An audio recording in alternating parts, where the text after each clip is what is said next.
Hey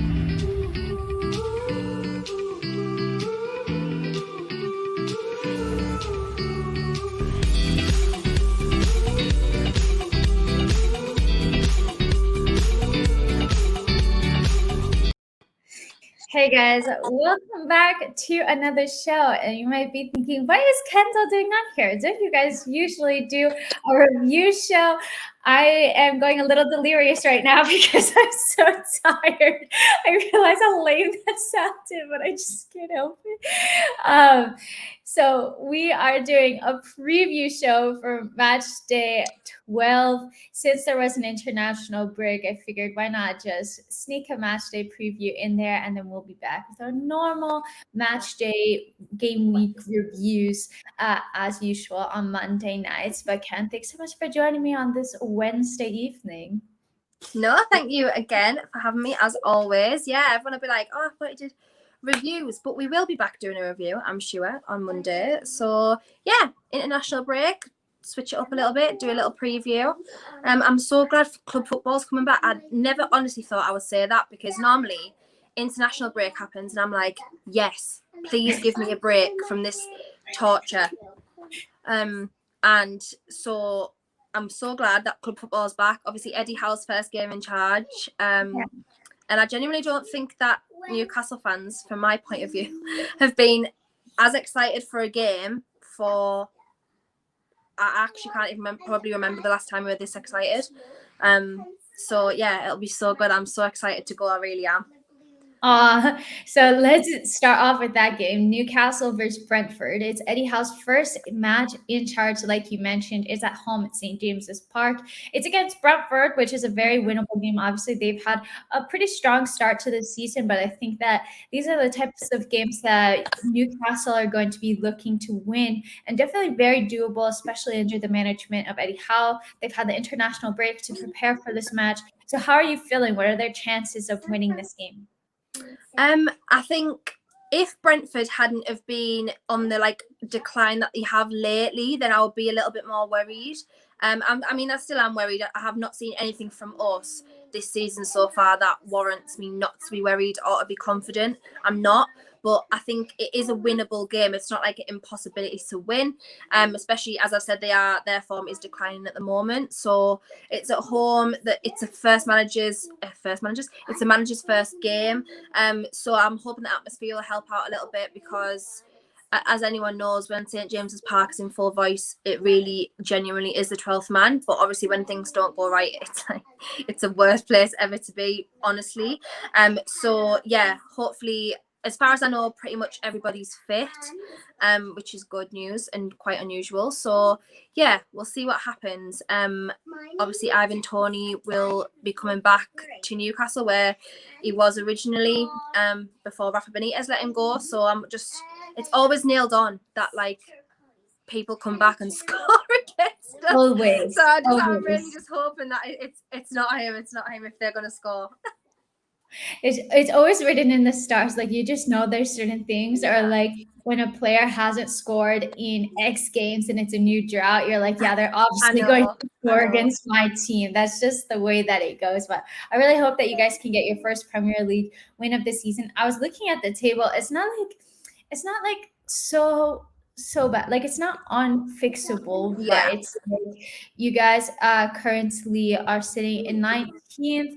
5 points. Norwich also have 5 points, but then Burnley have 8, Watford 10, Villa 10, Leeds 11, Brentford 12. They're in 14. So really a win could jump you up in the table or string of wins. So I think that it was the perfect time to bring in Eddie Howe, and I think that he's really going to be able to get something out of this Newcastle side and hopefully keep you guys going at least until January, when you can try to get some players in as well. So that will be hopefully a good weekend for you, Ken. So I want to move over for my Chelsea fans. We have the very early lunch kickoff against Leicester away. And we haven't had the best of form against them away at the King Power Stadium. So I'm a little bit worried about that. Historically, we don't do so great in lunchtime kickoffs, especially after the international break. Obviously, Leicester beat us in the FA Cup final, which stings. We then beat them at Stamford Bridge, and that was like an entire battle. We just saw so much emotion come out of that. So it will be interesting to see if that happens again. As a Chelsea fan, I'm a little bit nervous because we do have injuries. We had that draw against Burnley ahead of the international break, and we've had a lot of people go on international duty. They might be fatigued, tired, but who do you see coming out on top in this match, or do you see a draw, for example? Yeah, see, the thing is, Leicester haven't started the season off great either, but it's just one of them teams, you just never know what's going to happen with them. They either play exceptionally well or not great, and they can't find an outlet. So yeah, especially you guys will have had pretty much most of your team will have been out on international duty. So I don't know if he's going to mix it up a little bit and, squad rotate a little bit, which he probably will. So yeah, I think I would always back you guys just simply through the form that you're on, and the form Mendy's on and the defense and things like that. I would always back you guys. But as I say, when you play Leicester, you don't know what Leicester are going to turn up, especially when you are away as well. So I would always back yous, but as I say, I think being wary of what's going to happen is probably like a good thing. Yeah, that's how I always am. I'm always nervous. I mean, Leicester right now 12th. They're not having, like you said, the start of the season that they have had, or the entire season. The past couple of seasons, they've had really strong seasons. And just looking at their last 5 fixtures now, 2 wins, 2 draws, 1 loss. So really not so great. But I just feel like you said it could be a mixed bag. Anything could happen, especially with these Chelsea players being fatigued. I really hope that we can get the win. I think we have the star power to get the win. Christian Pulisic scored a goal on international duty for the USA against Mexico, so I was very happy about that. And I think that Mason Mount will be available as well. Ruben Loftus-Cheek might come off of the bench as well. I don't see him starting. I'll talk about that more in my preview, guys. But let's move on to what I consider one of the biggest matches of this weekend, and that is Liverpool versus Arsenal. It's actually surprisingly 4th place versus 5th place, which I didn't think I'd be saying at the start of the season when Arsenal started their season so poorly. But Liverpool have kind of been dropping points. Arsenal have been gaining form. Which way do you see this one going? Is it at Liverpool? Is it at Anfield, or is it at it's at Anfield? Anfield. See, again, like you always normally back the home team, but Liverpool have got a couple of injury niggles as far as I'm aware. Like Robertson came off injured in his game against Scotland. I don't know what that is. I think it might just be a muscle pull. And they've got a couple of people out still. And Arsenal just seem to have picked up odds. And I did say this, though. I said that they have all of the tools in their toolbox to not be in the position that they were at the start of the season. And they seem to have picked up. They've found a system. It's working at the moment. But with it being at Anfield, you've got to back the likes of Mo Salah, who has just been on exceptional form. If Fabinho's in, I think Fabinho's like the cog that just fits that Liverpool team together. I think he's incredible. So yeah, I would probably be looking at a Liverpool win, but again, very similar to your game. It's like it literally could go either way, and it'll probably end up being like a boring draw because you expect like these big games to be exciting and they never are. So yeah, I would probably go Liverpool just because it's at Anfield, but again, not confident in that at all. Something that I found really surprising, like maybe I just hadn't noticed, is that Liverpool really haven't been that strong defensively as I kind of thought that they were. So guys, I kind of have these off to the side. I'll just read them off now. It's really shocking. They conceded 3 versus West Ham, 2 versus Brighton, 2 versus Atletico, 2 versus City, and 3 versus Brentford. Not only that, they have gone ahead in matches and they've not been able to hold on to the lead either. So I think that could be something quite shocking. So it's just a matter of, can their attacking talent right now outscore what their defense are leaking in? We've seen Alisson's been making quite a few mistakes in goal as well. Arsenal have, on the other hand, been pretty sturdy at the back. They've been keeping quite a few clean sheets. And of course, Emile Smith-Rowe has been absolutely incredible for them, scored 3 in his last 3.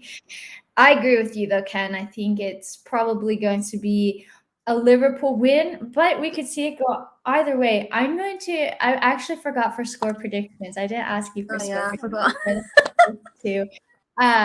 So for this one, I think I'm gonna go 2-1 to Liverpool, sorry. But I wouldn't be surprised if it was like a 2-2. I don't know. I can see it getting. Yeah, that's what I was thinking. When you said 2-1, I was thinking, you know what, that's what I would have gone for. But as you spoke about Arsenal, I thought, you know what, yeah, defensively they actually have been really good. And Ramsdale has been again a real shock signing for me. I think he's been so good. He's looked really, really good. So yeah, 2-1 would have been mine as well, but I can see it being a 2-2. I think there'll be a couple of goals in that game, definitely. So excited for football to watch this weekend. So one of the other matches that I wanted to talk to you about, maybe not as necessarily big on paper, but has the potential, is Watford versus Man United, because Man United really haven't had that strong of a start to the Premier League season. They currently sit in 6th. They've 1 win, 1 draw, 3 losses in their last 5 games in the Premier League, but they only have 3 wins out of their last 10 in all competitions, which I found really shocking. Is this a must-win game for Manchester United? It's got to be. When you're against it, it's like no offense to Watford, because I would put like Newcastle in the same category as them at the moment. But when you are against teams who aren't as like full of superstars, who aren't as big a club as you, like who, you know, are way lower in the table than you are, you've really got to be looking at that game. We've said game after game that Ollie's under pressure. Whether or not he is a different story. We really don't know what's going on, but I do think that, as you said, 3 games in the last 10 is not good enough with that squad at all. It's just not. And if they lose against Watford, that I think that's going to have to be another nail in the coffin for him. It's got to be, because they can't look at that and accept it. I just don't think they will. So obviously Zidane talks have been hotting up the last couple of days. Whether or not that's going to happen, I don't know. But yeah, absolutely, they've got to get 3 points from that at the weekend, 100%. Yeah, it's really interesting because I felt that after their succession of losses, really, that, you know, the loss against Liverpool, then they won against Spurs, I think they lost against City again. But I really thought that they would have fired Ole at that point. And I feel like they maybe missed the boat on Antonio Conte a little bit. And, you know, like you said, maybe Zidane is the next successor, but maybe they're also kind of not sure who to appoint as well. Yeah, but it's Brendan quite Rodgers has interesting. been a name as well that's come up, and that's like a very strange appointment to me. Like, I'm not disrespecting Brendan Rodgers whatsoever, because I think he's done some incredible things in his career, but at the moment where he's at, I just think, well, you're not going to be looking at a 12th place manager to take over, like, if you want to win things. Like, Leicester being called the bottlers for the last few years, so it's like, that's a very strange appointment to me, if that's the one that they're looking at. But yeah, I don't know. I think Conte was definitely their main guy, and obviously that's missed, and they've missed that now. So we'll see what happens. But yeah, this game's so important to them. Yeah, I almost feel like if they were going to appoint a manager, they would have done it before the international break, because now they're going to have games every 3 to 4 days. So it's really not a good time to be appointing a new manager. The thing that has kind of stood out to me about United is I felt that they've been getting results, and by results I mean draws even, and wins. Based off of the individual brilliance of Cristiano Ronaldo on one end of the pitch and David De Gea on the other end of the pitch. He's been making some really good saves, but I just haven't felt like they have figured out how to work as a team with all the talents that they have. They have so many superstars on paper. So I do think that this is a must-win game for them as well. But I also think if they don't win, I think Ole will still be in a job. What do you think? Yeah, as I said, like, everyone's speaking about him under pressure, but apart from the club, like, nobody's from the club, or has any real proof that he is under pressure. They've come out time and time again and said, he's safe. Like he's safe till probably the end of the season. If it depends on what happens, I think. If they're sixth and the top of the table is extremely close, and I think if they're in a position where they drop down to like 8th, 10th, anything like that, I think then they'll be looking at it.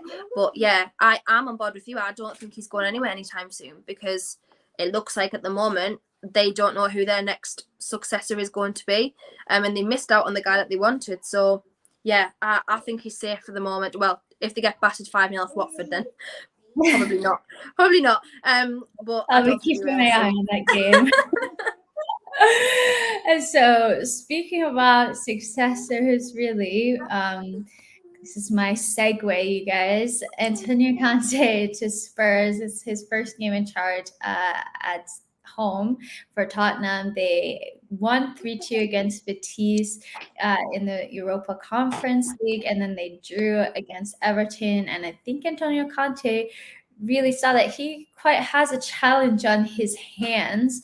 So Spurs are playing Leeds. It's going to be a really interesting matchup, in my opinion, because Leeds tend to attack and they just have this philosophy, but they're quite open at the back, and then Tottenham do have the power to counterattack very quickly, and now they're going to have the width of the wing backs as well. Harry Kane scored 7 goals in 2 games for England on international duty, so he's maybe getting his shooting boots back on again. So do you think that this is going to be Tottenham's first win under Conte? Again, Leeds are another team who have not made the start that everybody expected them to. I don't know whether it's a case of they have been found out in the style that they play and they haven't changed it, or what. I'm really not sure what's gone on there. But yeah, Conte, as you know yourself, is a serial winner. We've spoke about him on this show a few times, and he will literally go into a game, and to him, it's just about winning. Like, it's literally about playing forward-thinking football and winning. Tottenham have had issues defensively for a while now, under a few managers now. The defence is not the best. So if Leeds go into that game and play the Leeds way, if you will, and attack and just like intensely play the way that they do, then Tottenham might be looking at a more difficult game. But it's at home. The crowd are going to be on his side because they believe that they've got a great manager in Conte, and I'm on board with him. I think that they do. So yeah, again, the games this season, I genuinely don't know how half of them are going to go. It's so weird. Like, normally you're like nailed on. Like Man City last year, it's like, yeah, nailed on to win. This year, you just honestly don't know what's going to happen. I think it's great. I love it like that. But yeah, I think Tottenham will nick it by a goal at the weekend. Yeah, I'm gonna go maybe 2-1, maybe like Rafinha scores or something. Yeah. It's been brilliant for them. So kind of to wrap this up, the last game I want to talk about, Man City versus Everton. Everton are winless in their last 5 games. Obviously, Man City also kind of have some blips. They lost against Crystal Palace. They won against Manchester United, but I feel like they could have kind of like a mistake in them almost. But like every team, obviously, Everton haven't been playing at their very best either this season. So which way do you see that game going? I feel like we know, but then you never know. Yeah, exactly. Like, when Rafa came in, he kind of had an idea and it was working for a while. He got the signings that he wanted.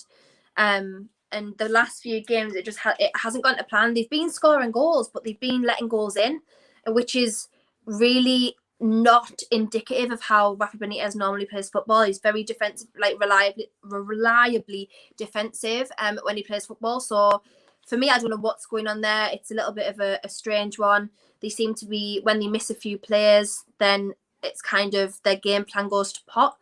But again, Man City playing against a defensive team is something that they don't like, because they really find it difficult to break down a low block, a lot like when we spoke about Chelsea Newcastle, a lot like that. So depending on how Everton attack this game, I don't know who's coming back, who's fit. I don't know anything about Everton at the moment. But you would always kind of lean towards City, especially they've picked up a little bit lately, even though there's been a few glitches here and there.